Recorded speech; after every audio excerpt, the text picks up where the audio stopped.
찬송하게 했습니다. 94장입니다.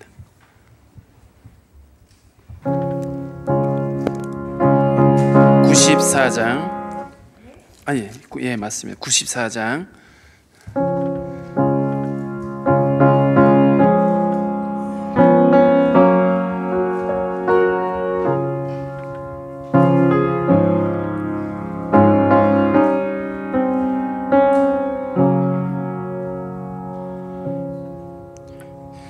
주 예수보다도 귀한 것은 없네. 이 세상 부귀와 바꿀 수 없네. 영축은 내 대신 돌아가신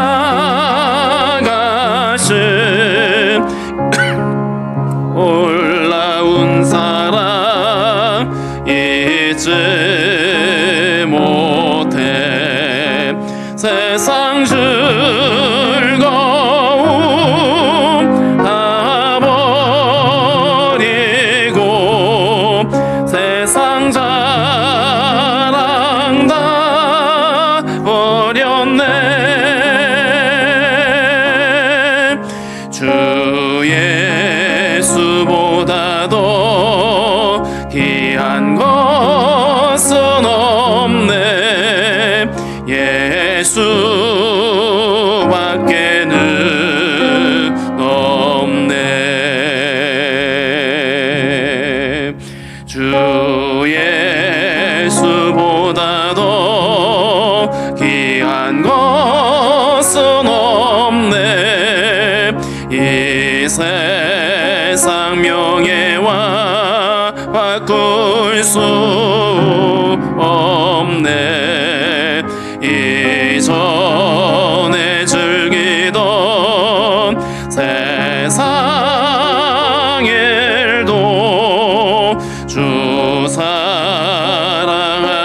마음 빼지 못해. 세상 즐거움 다 버렸네. 주 예수보다도 귀한 것은 없네. 예수밖에는 없네. 주 예수보다도 귀한 것은 없네.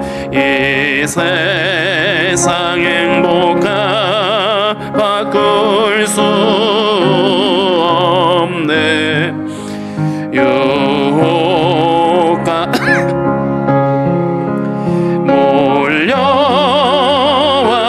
몰려와도 주 섬기는 내 맘 변치 않아. 세상 즐거움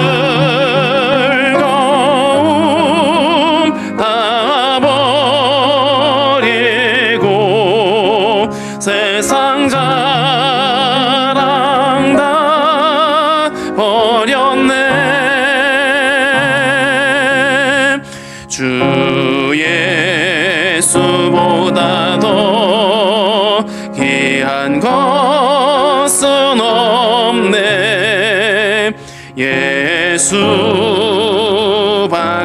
예수밖에는 없네.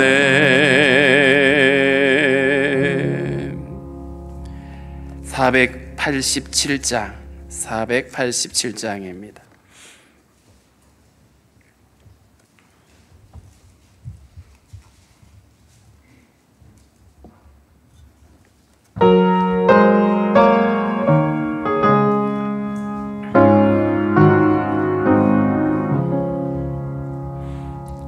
어둠 후에 빛이 오며 바람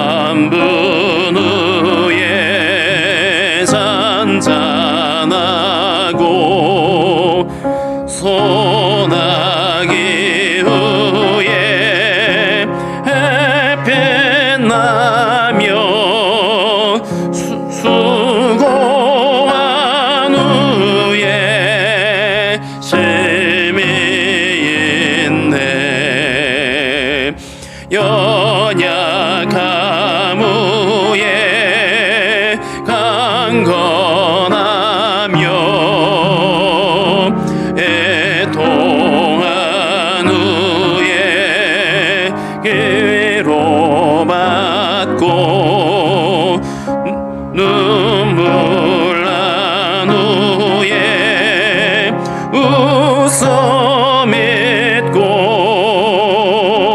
씨 뿌린 후에 주수하네. 괴로움 후에 평안 있고 슬퍼한 후에 기쁨 있고 멀어진 후에 가까우며 고독함 후에 친구 있네. 고생한 후에 기쁨 있고 십자가 후에 영광 있고 죽음 온 후에 영생하니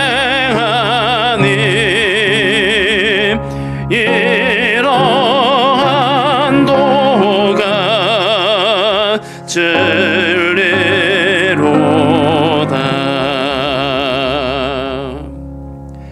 559장 찬양하겠습니다. 559장입니다.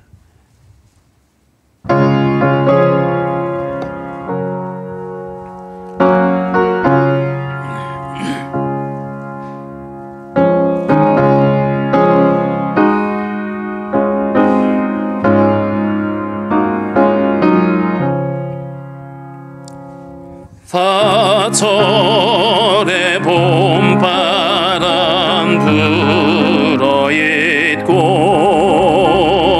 하나님 아버지 모셨으니 믿음의 반석도 든든하다. 우리 집 즐거운 동산이라.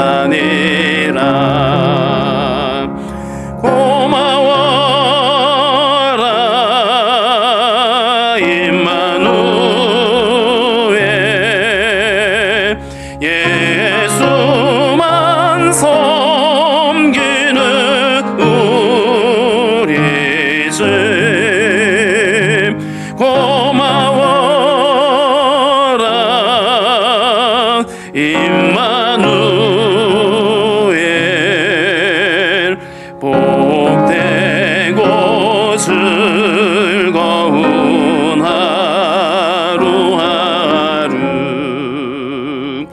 어버이 우리를 고이시고 동기들 사랑에 뭉쳐있고 기쁨과 서름도 같이 하니 안간의 조가도 천국이라. 고마워라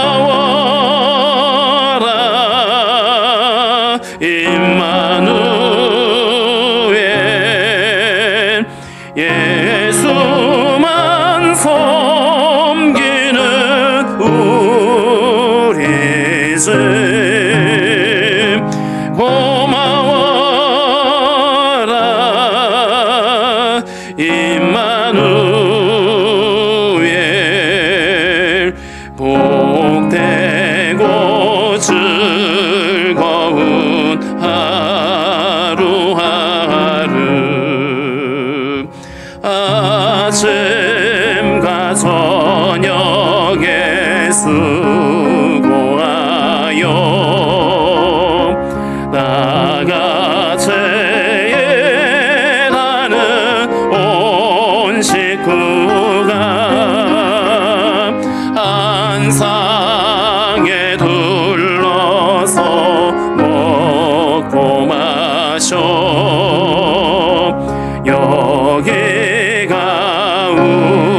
우리의 낙원이라 고마워라 임마누엘 예수만 섬기는 우리 집 고마워라 임마누엘 복되고 즐거운 하루하루.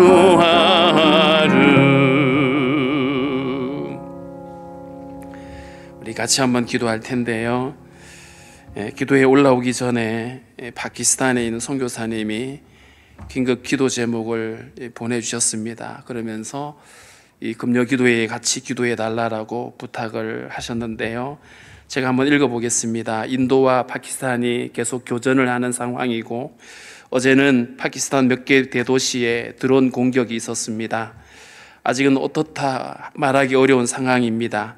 수요일에 양육하는 모임에서 16살부터 23살짜리 친구들에게 전쟁 소식을 듣고 어떤 생각이 들었니? 라고 물으니 친구들이 이렇게 대답했습니다. 이 땅에 아직 복음을 듣지 못한 사람들이 많은데 어쩌나 라는 생각을 했대요. 그래서 이 땅에 아직 복음을 듣지 못한 수많은 사람들이 있으니 전쟁을 멈춰주시고 복음을 들을 기회 주시길 기도했다라고 우리 청년들이 말했다고 합니다. 오늘 저녁에 동일하게 이 파키스탄 뿐만 아니라 인도 안에 아직 복음을 듣지 못한 수많은 사람들이 있는데 하나님 전쟁이 멈춰지고 이들이 복음을 들을 기회가 있게 해달라고 우리 함께 기도하고 오늘 이 저녁 기도회를 주님 앞에 올려드리며 기도하겠습니다. 살아계신 하나님 아버지 감사합니다. 모든 역사의 주관자이신 하나님, 특별히 하나님 또 저 열방에서 들려오는 전쟁의 소문으로 인하여 함께 기도합니다. 인도와 파키스탄이 하나님 서로 교전을 하고 서로 아버지 공격을 하고 있는 가운데 있습니다. 하나님 아버지 이 땅에는 아직도 복음을 듣지 못한 사람들이 더 많습니다. 하나님 아버지 또 파키스탄의 이슬람 무슬림들과 하나님 인도의 힌두교도들 하나님 저들을 불쌍히 여기시기를 원합니다.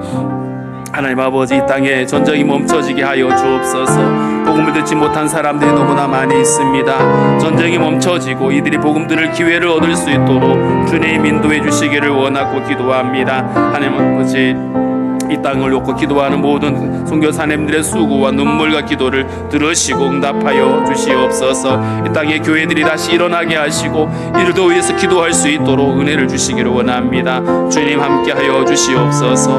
오늘 하나님 저희들 불러주셨사오니 이 밤에도 하나님 말씀하여 주시고 하나님 우리가 마음껏 아버지 믿음으로 기도할 수 있도록 은총을 허락하여 주시옵소서. 주님 우리 각 사람 가운데 예비하신 은혜로 함께해 주시옵소서. 주님을 찬양하고 기도합니다.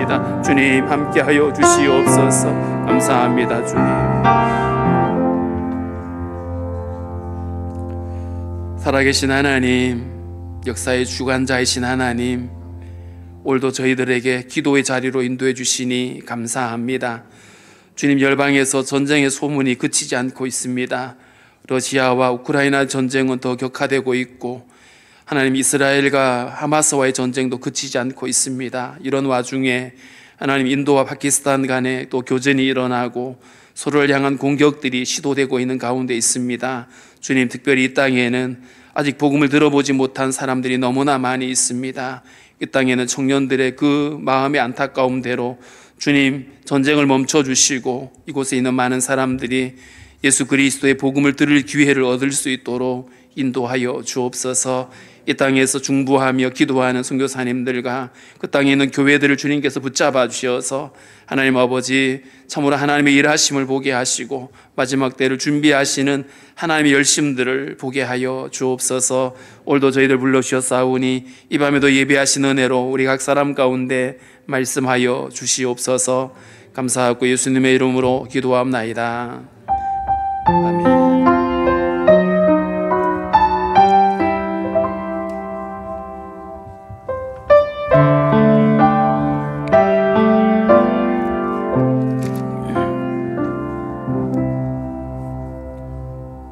하나님 말씀은 에베소서 2장 19절에서 22절입니다. 에베소서 2장 19절부터 22절까지 신약성경 311쪽입니다. 우리 같이 읽겠습니다. 그러므로 이제부터 너희는 외인도 아니요 나그네도 아니요 오직 성도들과 동일한 시민이요 하나님의 건속이라. 너희는 사도들과 선지자들의 터 위에 세우심을 입은 자라. 그리스도 예수께서 친히 모퉁이 돌이 되셨느니라. 그의 안에서 건물마다 서로 연결하여 주 안에서 성전이 되어가고 너희도 성령 안에서 하나님이 거하실 처소가 되기 위하여 그리스도 예수 안에서 함께 지어져 가느니라. 아멘. 하나님께서 세상을 창조하시면서 사람을 하나님의 형상대로 만드셨는데 맨 처음 아담을 만드시고 그리고 하와를 만드셨어요. 그러니까 하나님이 만드신 최초의 조직, 이게 가정입니다. 남자와 여자를 창조하셨죠. 그리고 하나님이 또 만드신 또 하나의 조직이 있는데 그것이 바로 교회입니다. 교회라고 하는 이 단어가 구약에는 많이 나와 있지는 않습니다만은 그럼에도 하나님의 거룩한 백성들을 교회라고 표현하기도 하죠. 베드로가 예수님을 향해서 주는 그리스도시요 살아계신 하나님의 아들이십니다 라고 그렇게 고백을 했을 때 예수님이 그를 칭찬하셨고 그러면서 하셨던 말씀이 내가 이 반석 위에 내 교회를 세우리니 라고 말씀을 하셨어요. 그러니까 교회를 설계하고 세우시는 분이 하나님이신 거예요. 그러니까 사람들이 설계하고 사람들이 임의로 만들어 놓고 간판 붙여 놓고 시작되는 교회가 아니고 하나님의 설계에 의해서 하나님이 친히 세우시는 교회, 이것이 바로 하나님이 세우신 두 가지, 하나는 가정이고 하나는 교회라는 사실입니다. 오늘 19절에 보면 하나님께서 우리를 당신의 건속으로 삼았다, 이걸 다르게 표현하면 하나님이 우리를 당신의 가족으로 초대하셨다라는 얘기를 하고 있습니다. 19절을 읽어볼게요. 그러므로 이제부터 너희는 외인도 아니요 나그네도 아니요 오직 성도들과 동일한 시민이요 하나님의 건속이라. 이제부터라는 말은 어떤 한 계기가 있는 것이죠. 이제부터 너희는 외인이 아니다. 외인이라는 말은 우리와 상관없는 자다, 관계없는 자다, 이런 의미잖아요. 외인. 요즘은 이런 말 쓰다가는 혼나죠. 딸은 출가 외인이다 이런 말을 했다가는 큰일 납니다. 그런데 그 말의 의미가 뭐냐면 이제 가정을 따로 나갔으니까 이제는 그쪽 가문에 충성해라 이런 개념이었잖아요. 아무튼 외인이라는 단어는 그때 쓰는 거였어요. 그런데 오늘 에베소 성도들을 향해서 너희는 더 이상 외인이 아니다라고 말하고 있어요. 누구의 관점에서? 이스라엘 관점에서 너희는 더 이상 외인이 아니다라고 얘기를 하고 있고 나그네도 아니다 이렇게 말했어요. 나그네는 그냥 스쳐 지나가는 사람, 별로 나와 관계가 없는 사람들을 그렇게 우리가 표현할 수 있겠죠. 그런데 이제는 너희가 관계없는 자도 아니고 무관한 사람들도 아니고 이제 우리는 오직 성도들과 동일한 시민이다. 유대인으로서 예수님을 믿고 하나님의 거룩한 교회가 된 그들과 전혀 다를 바 없는 우리와 똑같이 동일한 시민이고 하나님의 권속이다라고 얘기를 했어요. 하나님의 가족이 되었다는 거예요. 요한복음 1장에서는 그런 표현이 있죠. 영접하는 자 곧 그 이름을 믿는 자들에게는 하나님의 자녀가 되는 권세를 주셨으니, 그러니까 예수를 믿는다는 것은 우리가 하나님의 자녀가 되는 것이고 달리 말하면 우리는 모두가 다 하나님의 한 가족이 됐다는 뜻입니다. 한 가족이 되고 한 형제가 된 것이죠. 그러니까 초대교회, 특별히 예루살렘 교회에서 나타나는 상황들을 보면 이들은 가족의 원리를 따라서 서로의 필요를 채워주고 가족의 사랑을 함께 나누고 있어요. 그래서 자기의 소유를 주장하지 않고 서로의 필요를 채워주는 이 모습, 이게 어디서 우리가 볼 수 있느냐 하면 가정 안에서 볼 수 있는 거거든요. 부모는 자녀의 필요를 알고 그 필요를 채워주기도 하고요. 또 자녀는 부모의 필요를 알고 채워주기도 하죠. 서로의 아픔을 함께 나누기도 하고요. 이것이 가족이거든요. 마찬가지로 초대 교회의 모습이 그러했어요. 서로의 연약함을 감싸고 돌봐주고 필요들을 채워주고 자기 거라고 주장하지 않는 이런 모습, 그게 사랑의 공동체에 있는데 그 근본은 이들이 한 가족으로 한 몸된 교회로 부름을 받았기 때문에 가능한 일이었습니다. 오늘 이 에베소서는 사도 바울이 로마 감옥에서 보낸 편지입니다. 누구에게요? 에베소라고 하는 도시에 살고 있는 성도들에게 보낸 편지예요. 에베소 교회라고 하는 것이 어떤 특정 건물을 가리키는 게 아니라 에베소에 살고 있는 하나님을 믿는, 예수 그리스도를 믿는 하나님의 백성들, 그들의 공동체를 에베소 교회다 이렇게 말했거든요. 그런데 이 에베소는 지금으로 말하면 튀르키예 서쪽에 있는 도시예요. 그 당시에는 항구 도시였습니다. 굉장히 부유한 도시였어요.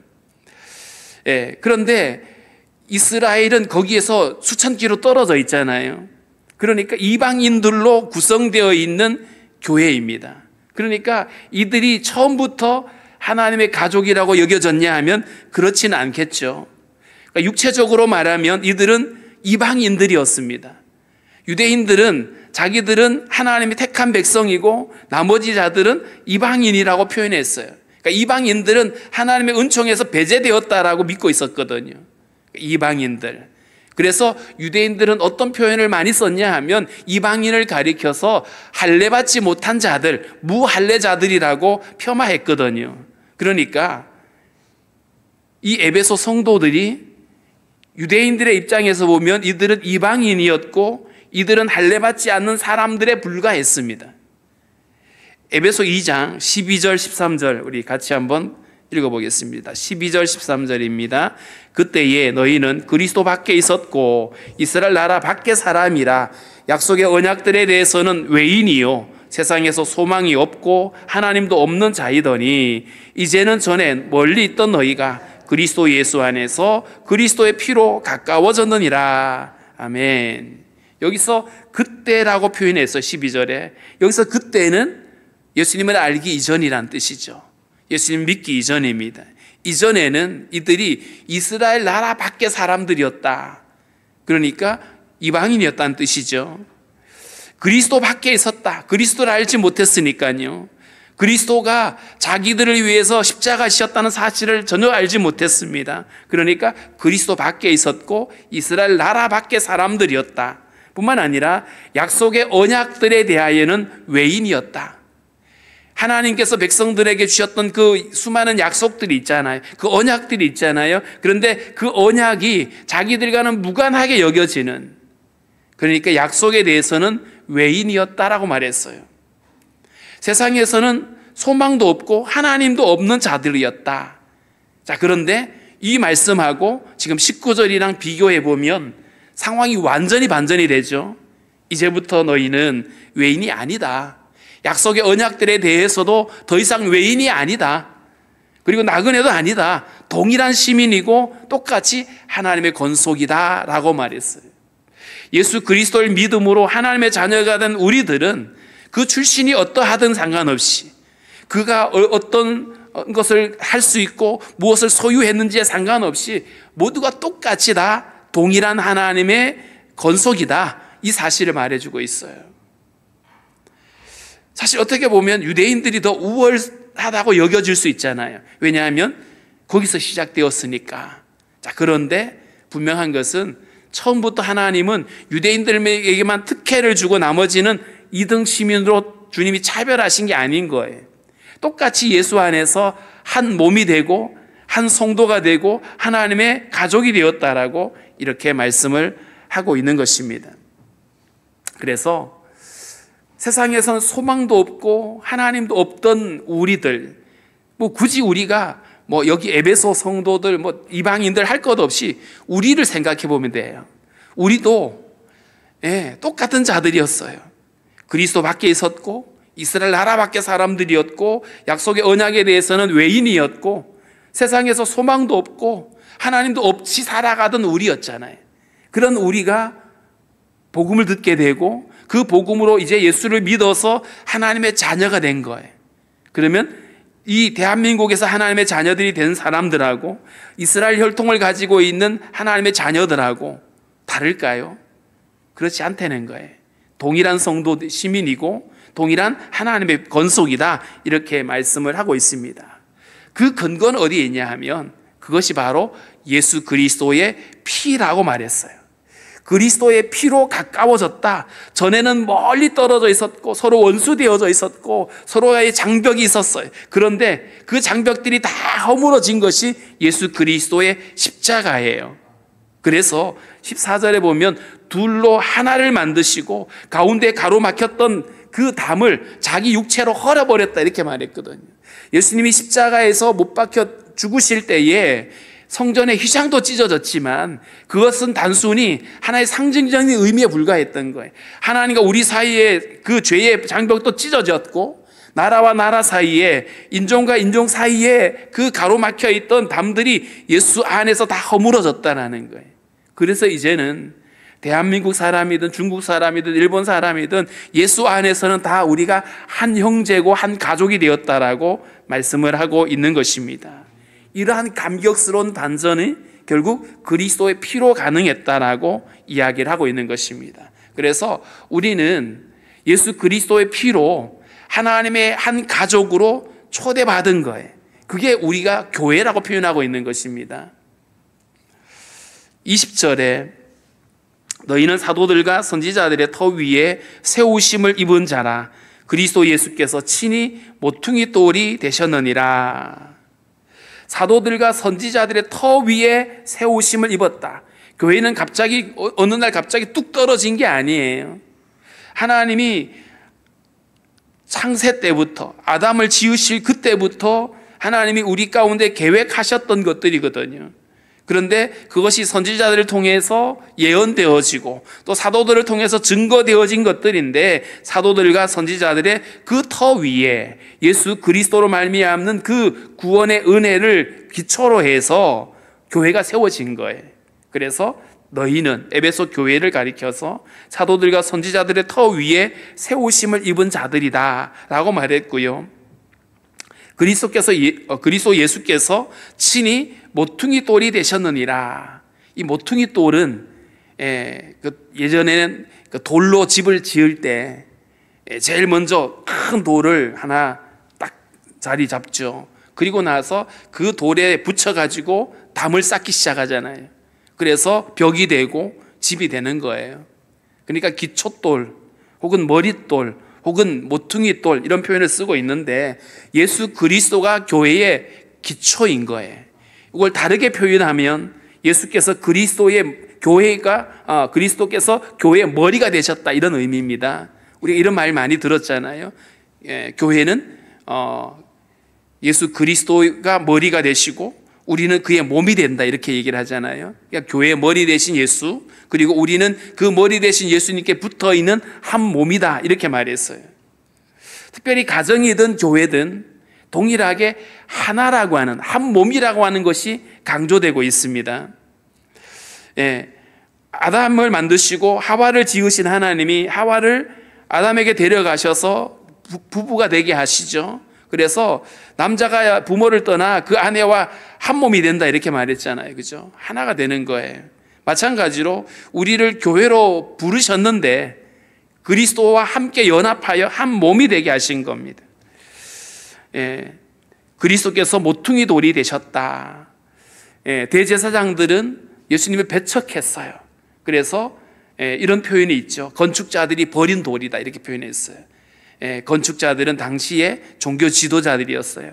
그들이 버린 돌이었는데 사실은 그가 모퉁이 돌이었다. 교회의 모퉁이 돌이었다, 이렇게 얘기를 하고 있는 것입니다. 그래서 예수 그리스도로 말미암아 교회가 세워지고 우리는 그 교회 안에 한 몸으로 부름을 받게 되는 거예요.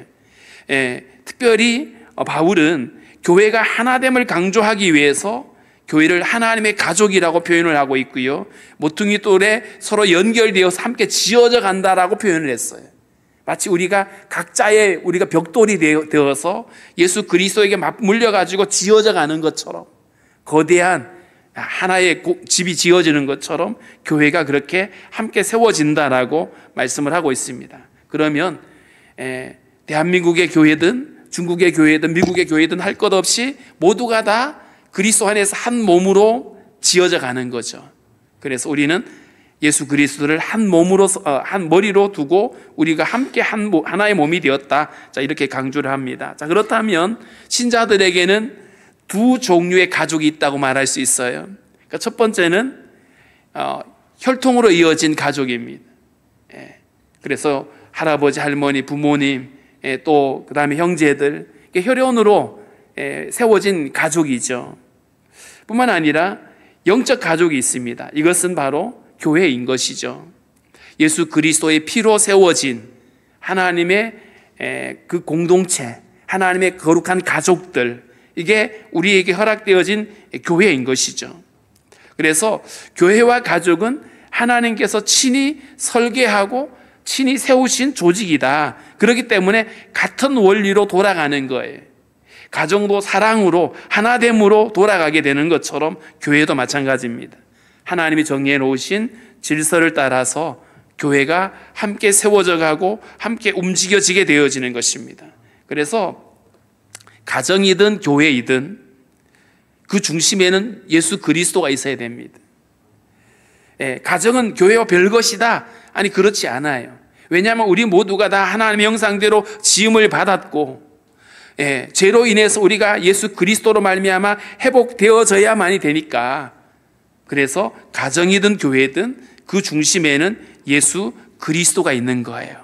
그리고 그런 각자의 구성원들을 하나 되게 만드는 성령의 역사가 있게 되어지는 것이고요. 거기에다 덧붙여가지고 인간의 어떤 노력이나 열심만이 아니라 하나님의 은혜로 우리가 하나가 될 수 있다라는 사실을 오늘 성경이 우리에게 말씀을 해주고 있는 것입니다. 그리스도가 교회의 중심이 되고 가정의 중심이 되어야 된다는 말은 결국 우리 모두는 예수님의 십자가 복음으로 회복되어져야 된다라고 하는 의미인 거예요.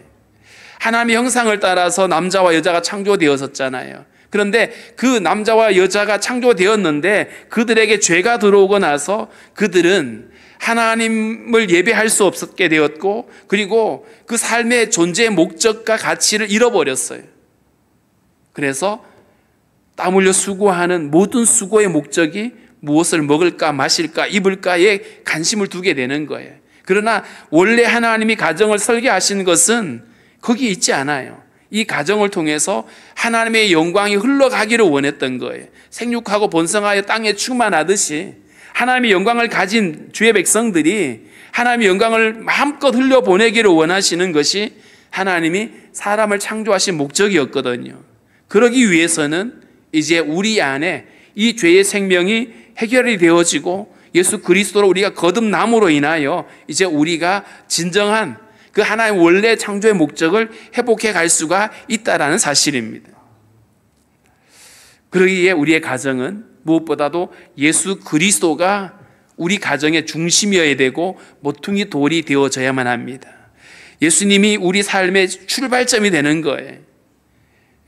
그냥 어쩌다 필요할 때만 주님 그냥 찾는 수준이 아니라 주님이 중심이 되어 있어야 되는 겁니다. 그래서 우리의 가정을, 우리의 인생을 함께 세워갈 때에 철저하게 예수 그리스도에게 붙여져서 거기서 출발해질 때에 그 몸이 견고해지게 되는 거예요. 인간의 죄가 들어오고 나서 사람들의 그 혈연적인 가정이라고 할지라도 가정들 안에 온갖 여러 가지 문제들이 발생을 하게 되죠. 죄 때문에 가족 간의 관계도 깨어지고 여러 가지 아픔들이 있어요. 자, 그렇기 때문에 우리 가족 구성원 한 사람 한 사람이 예수 그리스도의 복음으로 거듭나게 되고 회복되어진다라면 우리의 가정은 진정한 의미에서 한 몸이 될 수가 있는 거예요. 이게 잘 안 되니까 가족 간에 여러 가지 가치관이 달라요. 삶의 의미와 목적이 달라져요. 그러다 보니까 어려움들이 있는 거죠. 그래서 우리는 이를 위해서 기도해야 됩니다. 우리의 가정이 정말 그리스도 안에서 한 몸이 되어지도록, 우리 모두가 다 예수님을 중심으로 함께 세워질 수 있도록 우리는 끊임없이 기도할 수가 있어야 될 것입니다. 그래서 성도의 가정이 하나 되는 것은 모든 가족이 함께 예수를 바라볼 때에 완전해질 수가 있다. 복음이, 하나님의 말씀이 우리 가정의 방향성을 말해주고 있고요, 세상의 가치관과 여러 가지 세상적인 유혹에 흔들리지 않도록 우리를 붙잡아주는 역할을 할 수가 있는 거예요. 근데 이런 것 없이, 이런 기준 없이 그냥 우리가 그날 되는 대로 살다가 보면 우리는 여러 가지로 혼돈에 빠질 수밖에 없다라는 사실입니다. 뿐만 아니라 우리 가정들 안에 일어나는 여러 가지 어려움들이 있어요. 이 어려움들이 발생했을 때에 우리가 다시 일어설 수 있는 힘도 바로 예수님께 있는 거예요. 주님을 의지하고 또 다시 일어설 수가 있어야 되는 것입니다. 그래서 우리 성도들의 가정마다 예수로 말미암는 기쁨과 회복이 일어날 수 있기를 축복합니다. 그리고 교회는 성령 안에서 함께 지어져 가는 곳이라고 이렇게 말했어요. 교회 안에는 정말 다양한 사람들이 살고 있습니다. 정말 우리가 다 다르잖아요. 나이만 다른 게 아니고, 성별만 다른 게 아니고, 생각이 다르고, 판단이 다르고, 일하는 스타일이 다르고. 우리가 교회 안에 보면 가끔 이제 그런 일들이 있잖아요. 뭐 우리가 여전도회가 됐든 남전도회가 됐든 간에 임원질이 맡기고 막 이러면, 그러면 그 전에 일해왔던 스타일하고 많이 다르죠. 그때 우리는 약간의 갈등이 있어요. 왜냐하면 우리는 내가 해오던 방식에 익숙해 있거든요. 그런데 다른 사람이 그것을 주도하면서 내가 전혀 잘 익숙하지 않는 방식으로 일할 때에 우리는 그것 때문에 힘들어해요. 사실 그거는요, 누군가를 잘못했다 이렇게 판단할 문제가 아니잖아요. 그죠? 일하는 스타일이 다르니까.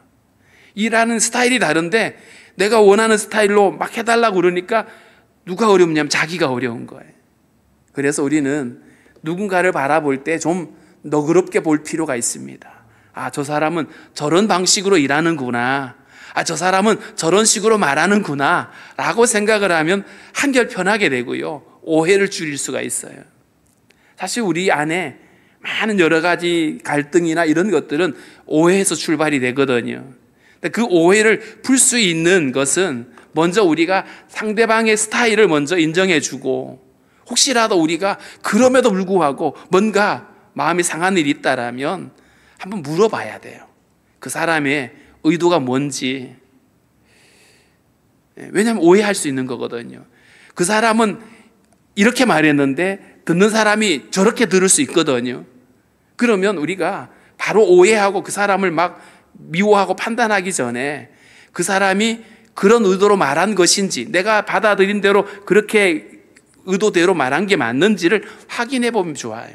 확인해 보면요, 절반 이상은 내가 잘못 이해한 거예요. 그러면 우리가 이 갈등을 조정할 수 있고, 그리고 이 하나 되는 이 방해거리들을 제거할 수가 있게 되는 것입니다.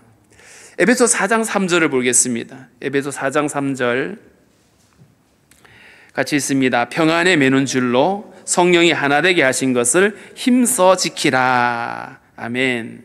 성령은 우리가 하나 되도록 돕는 역할을 합니다. 예수를 믿어서 하나님과 우리가 하나가 되게 하고, 예수를 믿어서 우리가 하나님의 자녀가 되고 그리스도의 한 몸이 되게 하는 것이 성령의 사역이에요. 뿐만 아니라 성령은 성도가 성도 간에, 각자의 지체가 안에 하나 되게 하는 것도 성령의 역사로 가능해지는 겁니다.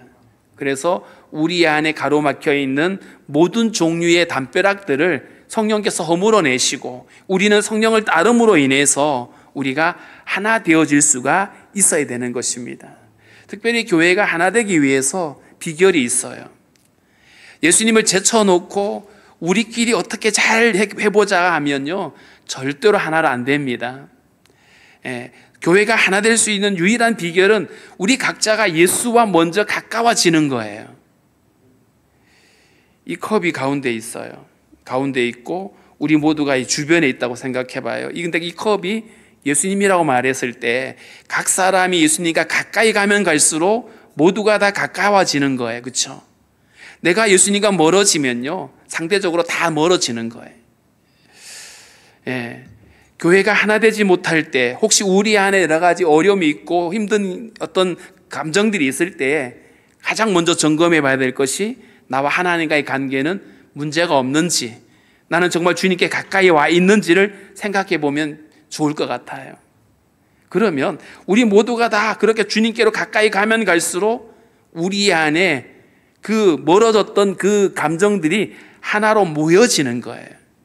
그래서 우리 교회는 언제나 모든 성도들이 예수 그리스도와 연합하고 그리스도와 가까워짐으로 인해서 우리 모두가 한 형제 한 몸으로 그렇게 하나 되어지는 은혜가 있기를 소망합니다. 오늘날 우리가 살고 있는 이 시대는 정말 가족들도 막 각자 살잖아요.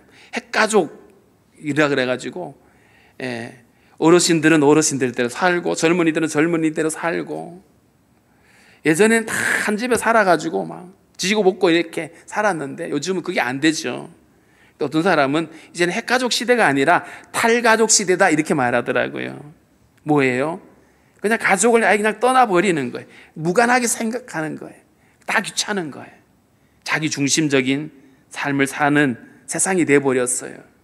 자, 그런데 이런 세상에서 우리는 성령으로 말미암아서 하나된 가정을 이루게 될 때에 우리는 하나님의 영광을 흘려보낼 수가 있게 됩니다. 왜냐하면 성부, 성자, 성령도 한 몸이거든요. 그런데 남자와 여자를 창조하셔서 한 몸이 되게 하신 주님이거든요. 그리고 우리를 교회로 부르셔서 한 몸이 되게 하셨어요. 그러면 가정이 하나가 되고 교회가 하나가 되어지면 우리 안에서 하나님의 영광이 드러나게 되어 있는 겁니다. 그런데 우리가 하나가 되지 못하고 깨어지고 여러 가지 분열되고 다투고 있다라면 거기에서 흘려보낼 수 있는 하나님의 영광은 없는 거예요. 그래서 무엇보다도 하나님의 교회가 하나 되도록 애를 써야만 합니다. 하나됨을 추구할 때에 그 어떤 사람들은 정말 어디를 가든지 막 깨어진 관계들을 서로 막 이렇게 화합해 주고 이런 걸 잘 하시는 분들이 있어요. 그래서 그분의 성품은 피스메이커가 되는 거죠. 서로 이렇게 다투어지고 나뉘어진 마음들을 하나 되게 만들어주고 이렇게 할 수 있는 사람들이 있어요. 이런 사람들은 누구나 다 좋아하거든요. 자, 그런데 어떤 사람들은 가는 곳곳마다 분열을 시키는, 가는 곳곳마다 이간질을 시키고 분열을 시키는 트러블 메이커가 있죠. 하나님이 우리에게 원하시는 성품은 당연히 피스메이커입니다. 평화를 만들고 그리스도의 복음으로 하나 되게 하는 것, 이게 우리가 해야 될 일인 거예요. 성도들이 해야 될 일이 바로 여기에 있는 것입니다. 교회와 가정이 하나 되는 것이 생명과 같아요. 그렇게 세워질 때만이 하나님이 가정을 세우신 목적을 이룰 수가 있고 교회를 세우신 목적을 이룰 수가 있기 때문에 그런 거예요. 자, 그런데 이렇게 가정을 세우시고 교회를 세우신 하나님의 그러한 목적이 그러하면 반드시 거기에는 그것을 방해하는 어둠의 세력이 따라오게 돼 있습니다. 오늘날 얼마나 많은 가정들이 깨어지는지, 여기에는 크리스천 가정도 예외가 없어요. 얼마나 많은 교회들이 깨어지는지 모릅니다. 예수님의 이름으로 함께 모였는데 하나님의 사랑을 입에 달고 있는 우리들임에도 불구하고 어김없이 거기에는 어둠의 권세가 들어와서 자꾸만 분열하게 하고 다투게 만들고 어렵게 만들거든요. 그때 우리는 주목해 봐야 됩니다. 스스로에게도 물어봐야 돼요. 무엇이 정말 주님을 위하는 것인지, 무엇이 정말 우리 모두 공동체의 선을 위한 것인지를 생각해 봐야 됩니다. 왜냐하면 어떤 이들은 자기 감정 때문에 공동체를 어렵게 하기도 하고, 어떤 사람들은 자기의 유익 때문에, 자기의 어떤 욕심 때문에 공동체를 어렵게 하기도 하거든요. 이런 것들 우리는 주의할 수가 있어야 됩니다.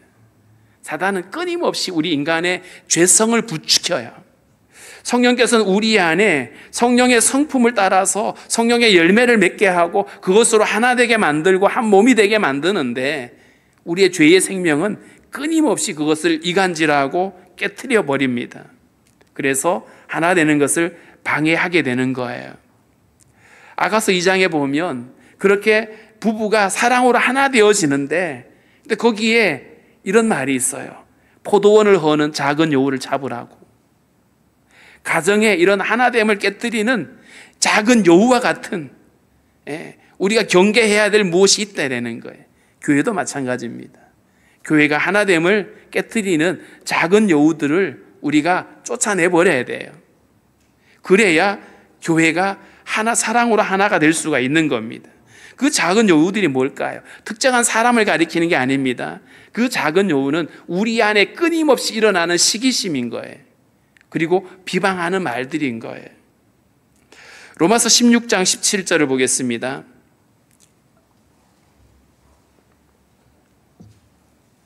로마서 16장 17절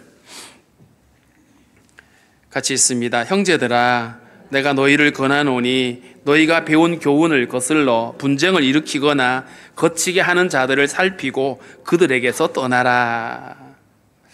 로마서 1장에는 그런 말이 있어요. 사람들이 하나님을 마음에 두기를 싫어해요.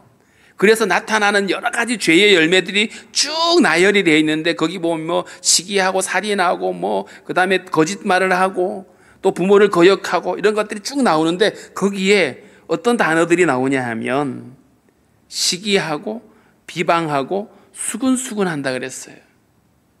이런 것이 공동체를 허는 작은 여우인 거예요. 하나님을 마음에 두기를 싫어합니다. 그러니까 자기 욕망에 따라서 나오는 것들이에요. 죄의 성품에서 나오는 것들입니다. 그러다 보니까 그것이 여러 사람들을 힘들게 만들어요. 너희를 권하노니 너희가 배운 교훈을 거슬러서 분쟁을 일으키거나 거치게 하는 자들을 살피고 그들에게서 떠나라. 그들을 맞아주지 말라는 거예요. 누군가가 와서 험담을 하고 누군가를 이렇게 수군거리고 비방하는 말을 해주면 나를 믿고 그 말을 하는 것처럼 보여지지만 속지 마셔야 됩니다. 그거 나를 죽이는 거예요. 사단이 하와를 찾아와 가지고 너 이거 하나님 뭐라고 그랬어? 이거 다 먹지 말라고 그랬니? 아니 동산 중앙에 있는 것만 먹지 말라고 그랬어. 그랬더니 아니야 그거 먹으면 너 하나님처럼 된다. 이간질하고 그리고 부추겼던 것이 사단이거든요. 사단은 지금도 동일한 수법으로 우리들의 마음에 찾아와서 마치 우리를 위하는 것처럼 얘기해 주는데 나중에 보면 그것이 내게 전혀 유익함이 없어요. 누군가가 비방하는 말을 우리에게 전했을 때에 그게 우리에게 유익함이 될까요? 그것이 교회 안에 뭐 누구든 간에 상관없어요. 그것이 우리에게 유익함이 되지 않아요. 혹시라도 우리가 누군가가 문제가 있어 보이면 그를 위해서 기도해 주시기 바랍니다. 그러면 하나님이 그의 마음을 고치실 거예요. 우리가 그 믿음 가지고 가야지 다른 사람에게 이야기를 전하고 험담을 하고 이렇게 되면 이것 때문에 교회가 어려워져요. 그러면 교회가 어려워지면 사실은 내가 어려워지는 거예요. 각자가 그렇게 되는 겁니다. 그래서 서로의 말들을 우리가 주의 깊게 잘 생각을 하셔야 돼요. 그래서 분쟁을 일으키거나 거치게 하는 자들의 말을 살펴서 생각하고 그들에게서 떠나라 이렇게 말했어요. 가까이 두지 말라는 거예요. 그게 왜냐하면 나를 죽이는 일이 되기 때문에 그렇습니다. 우리는 예수 안에서 하나 되도록 부름을 받은 성도들이에요. 그렇기 때문에 성령을 따라서 하나 되기를 힘써야 될 것입니다. 그래서 우리가 성도들 안에서도 서로 우리가 격려하고 세워주고 하나 되도록 하는 이 일들, 이것이 우리가 늘 추구해야 될 가치들이고요. 무엇보다도 성도들을 이간질하고 두루 다니면서 험담을 하는 이들을 멀리할 수 있기를 바랍니다. 그게 내가 사는 방식이에요. 영적 유익함이 전혀 없기 때문에 그렇습니다.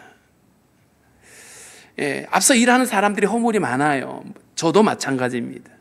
저도 허물이 많고 여러 가지 성도들에게 마음에 안 드는 부분들이 여러 개 있는 거 저도 알아요. 그러나 그러한 부분들을 자꾸만 전하고 또 전하게 되면 어떻게 될까요? 그렇게 되면 영적인 유익함이 우리에게 없어지게 되는 거예요. 말을 들을 때 먼저 판단하게 되거든요. 어떤 교회 장로도 마찬가지고 권사도 마찬가지고 구역장도 마찬가지고 앞서 일하는 사람들 그분들에 대해서 이렇게 저렇게 헌당하기 전에 그들을 격려해주고 따뜻하게 잘 할 수 있도록 도와줄 때 그때 우리가 하나가 될 수 있다는 사실을 잊지 마시기를 바랍니다. 우리가 하나님 안에서 한 가족으로 부름받았기 때문에 우리가 우리 가족의 허물을 다른 사람들한테 떠벌리지 않잖아요. 그러니까 우리 안에 우리의 연약한 부분들을 서로 함께 세워주고 덮어주고 함께 세워갈 수 있는 그런 사랑의 공동체가 될 수 있기를 바랍니다. 그럴 때에 우리의 가정, 우리의 교회가 정말 예수 안에서 하나가 되어지고 한 몸이 되어져서 주님께 영광을 돌릴 수가 있게 될 것입니다. 함께 우리 먼저 기도할 텐데요. 5월은 가정의 달이라고 말들을 합니다. 예수 그리스도를 중심으로 하나가 되는 우리 가정이 되도록 기도하십시다. 아직도 믿지 않는 우리 가족이 속히 주님께 돌아와서 함께 예배하고 우리 모두가 다 주 안에서 함께 기뻐하고 한 몸 이룰 수 있게 해달라고 먼저 우리 가정을 위해서 같이 기도하도록 하겠습니다. 살아계신 하나님 아버지 감사합니다. 우리에게 이 아름다운 계절을 주시고 이 5월을 가정의 달이라고 말을 하는데 오늘 주님 성도들의 가정이 참으로 예수 안에서 한 몸이 되어지기를 소망합니다. 예수 그리스도를 중심으로 하나가 되어지는 우리 성도들의 가정 되게 하여 주시옵소서. 하나님이 그리해서 모두가 다 예수 안에서 정말 예수님의 말씀을 따르며 믿음으로 살아갈 수 있는 은혜가 있게 하여 주시기를 원하고 기도합니다. 아직도 하나님 아버지 복음을 듣지 못한 우리의 가족들에게 복음이 전해지게 하시고 그들의 마음이 열려지게 하시고 그들의 아버지 눈이 열려지게 하여 주셔서 그들도 주님께 돌아와서 함께 예배할 수 있는 은혜가 있게 하시기를 원하고 기도합니다. 그래서 하나님 예수 안에서 우리가 함께 하나님 한 방향을 향하여서 한 가치를 바라보면서 함께 달려갈 수 있는 은혜가 있게 하여 주시옵소서. 성도들의 가정이 하나 되어져서 정말 예수 안에서 한 몸이 되어져서 하나님의 영광을 흘려보낼 수 있는 축복의 통로들로 쓰임받을 수 있도록 주님 도와주시기를 원하고 기도합니다. 하나님 아버지 성도들 아버지 믿음으로 간구하고 소원하는 그 마음의 소원들 속히 응답되게 하셔서 주 예수를 믿으라 그리하면 너와 내 집이 구원을 얻으리라 하셨던 그 말씀들이 하나님이 실제로 이루어질 수 있도록 주님 은혜를 주시기를 원하고 기도합니다. 하나님의 선한 은혜를 구합니다. 주님 인도하여 주시옵소서. 감사합니다. 주님. 교회를 위해서 기도하겠습니다. 예수 그리스도를 모퉁이 돌로 삼고 우리를 한 몸으로 부르신 주님의 뜻을 따라서 우리의 교회들이 하나가 되게 해달라고 성령을 따라 행하고 서로 사랑하고 용납할 수 있게 달라고 혹시라도 우리 안에 교회를 파괴하고 그렇게 어지럽게 만드는 어둠의 권세들 하나님께서 물리쳐 주시고 우리 교회가 정말 주 안에서 한 몸 되게 해달라고 함께 기도하겠습니다. 하나님 아버지 감사합니다. 참으로 하나님 우리를 거룩한 교회로 부르시고 우리를 하나님의 건속으로 하나님의 가족으로 우리를 초대해 주신 주님 감사합니다. 이제 우리가 예수 그리스도가 우리의 머리가 되시고 이제 우리가 몸된 교회가 되어졌는데 하나님 아버지 우리 교회가 정말 한 몸으로 부르신 주님의 뜻을 따르며 하나 될 수 있도록 은혜를 허락해 주시옵소서. 주님께서 십자가 지실 때에 하나님 아버지 우리가 하나 되기를 그토록 원하고 기도하셨던 것처럼 하나님 우리도 참으로 하나님 성부 성자 성령 하나님처럼 동일하게 하나 되어줄 수 있는 저희들이 되게 하여 주시기를 원하고 기도합니다. 하나님 아버지 그렇게 하기 위해서 성령을 따라 행하게 하시고 하나님이 서로 사랑하게 하시며 용납할 수 있게 하여 주시기를 원하고 기도합니다. 하나님 아버지 여전히 교회를 파괴하고 어지럽게 하는 많은 아버지 어둠의 권세들이 있습니다. 하나님 이것을 막아주시고 하나님 우리의 교회가 정말 사랑으로 하나 되어지는 은혜가 있게 하여 주시기를 원하고 기도합니다. 성도 간에 서로 사랑하며 하나 되게 하시고 모든 아버지 직분자들 안에 한 몸 되어질 수 있도록 주의 은총을 허락해 주시기를 원하고 기도합니다. 하나님의 은혜를 허락하여 주시옵소서. 주의 은총을 허락하여 주시옵소서. 우리 모두에게 믿음 주시기를 원합니다. 주님 인도하여 주시옵소서. 주님을 찬양합니다.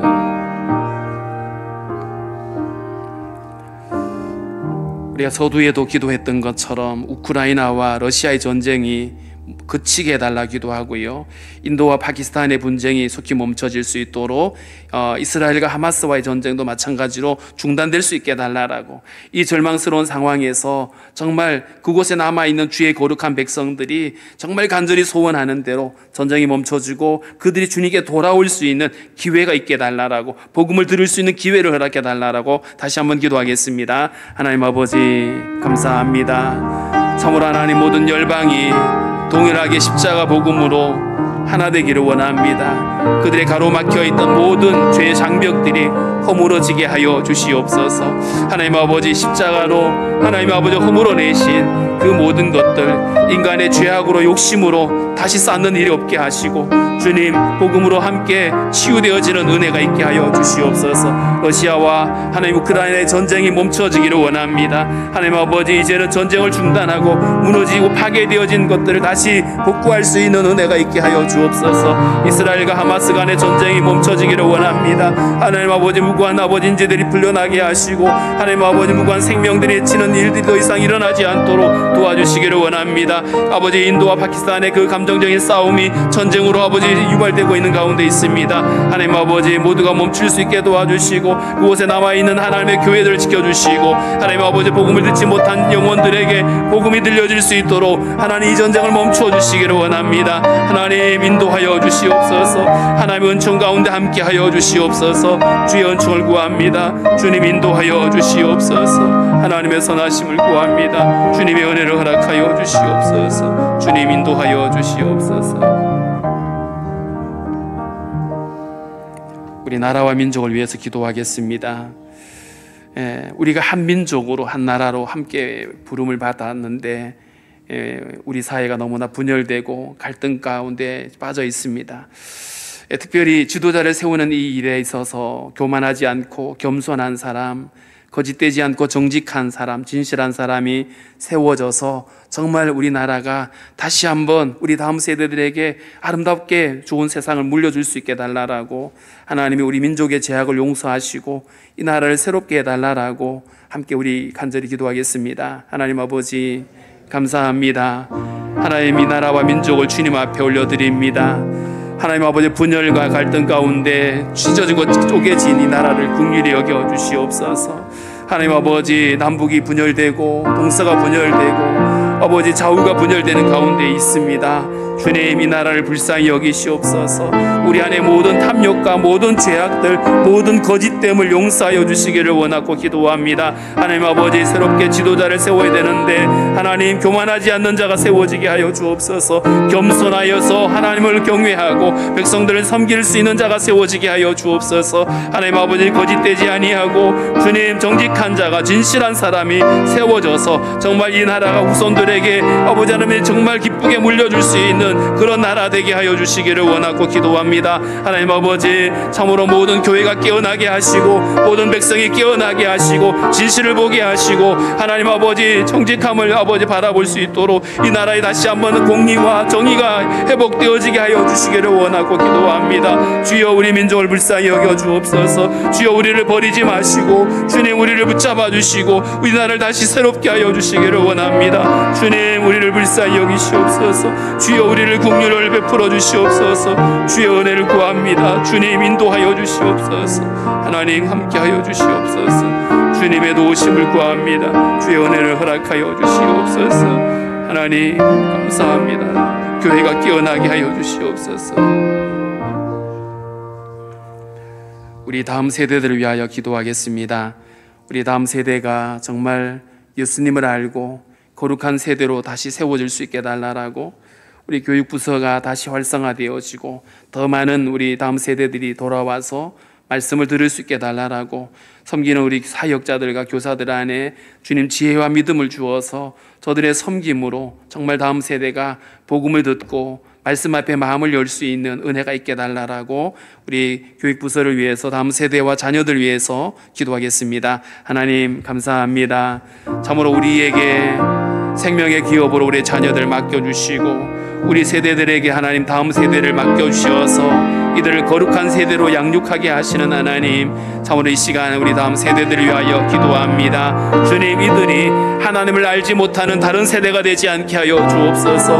하나님, 이들이 복음을 듣고 거룩한 세대로 일어나게 하여 주옵소서. 하나님 아버지, 이들이 거짓되지 아니한 하나님의 정직한 하나님의 자녀들로 일어나게 하여 주시옵소서. 하나님 아버지, 우리 문광교회 교육부서가 회복되기를 원합니다. 활성화되기를 원합니다. 우리 청년부서가 살아나게 하시고 청년의 때 믿음으로 함께 일어날 수 있도록 주님 인도해 주시기를 원합니다. 우리 청소년부가 살아나게 하시고 저들이 하나님의 복음을 듣고 더 많은 사람들을 주께로 인도할 수 있게 하여 주시기를 원합니다. 우리 초등부가 하나님 아버지 하나님 부흥하게 하여 주옵소서. 하나님 아버지, 아이들이 들어와서 하나님 말씀을 들을 수 있게 도와주시고 그들이 예수님을 만날 수 있는 은혜가 있게 하여 주시기를 원합니다. 하나님 아버지, 섬기는 사역자들과 교사들을 은혜를 붙잡아 주시고 지혜와 믿음을 주시고 저들의 섬김을 통하여 저들의 사랑을 통하여 하나님의 사랑을 저들에게 전할 수 있도록 주님 인도해 주시기를 원합니다. 하나님 아버지, 한국교회가 하나님 아버지 다음 세대가 무너지는 가운데 있습니다. 깨어서 하나님 아버지 우리가 무릎 꿇게 하시고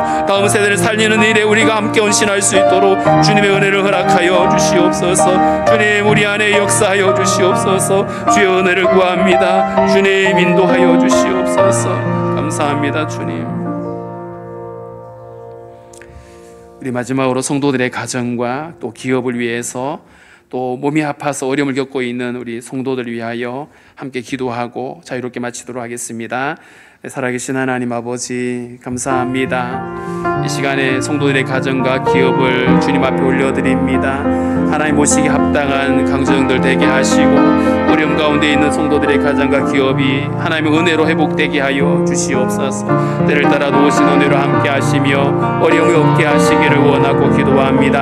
하나님 아버지, 원하고 기도하는 것은 하나님 아버지 육신의 연약함으로 어려움이 겪고 있는 성도들 치료하여 주시옵소서. 우리 영종수 권사님 아버지 죽기 건강을 회복하여 주께로 돌아올 수 있게 도와주시기를 원합니다. 우리 아버지 하나님, 우리 정한선 권사님, 이모 권사님, 또 아버지 하나님, 우리 또 이상봉석 집사님, 하나님 은혜를 주시고 하나님 아버지 은혜를 베풀어 주시옵소서. 연로하여 어려움 가운데 있는 어르신들에게 은혜를 주시고 피곤치 않게 하시고 주의 전을 출입하는데 방해되지 아니하도록 은혜 주시기를 원합니다. 하나님 아버지, 어려움증으로 어려움 겪고 있는 성도들도 있습니다. 주님 붙잡아 주시고 회복시켜 주시고 강건케 하여 주시옵소서. 가족들의 아픔을 놓고 눈물로 간구하는 기도들을 응답되게 하시고 하나님 영광 보게 하여 주시옵소서. 하나님 아버지, 원하고 기도합니다. 성도들이 하나님 마음에 근심과 염려와 두려움 가운데 있는 이들에게도 담대함을 주시고 평강을 허락하여 주시옵소서. 언제나 우리의 마음이 주의 은혜로 말미암아 참 평안과 기쁨을 누릴 수 있도록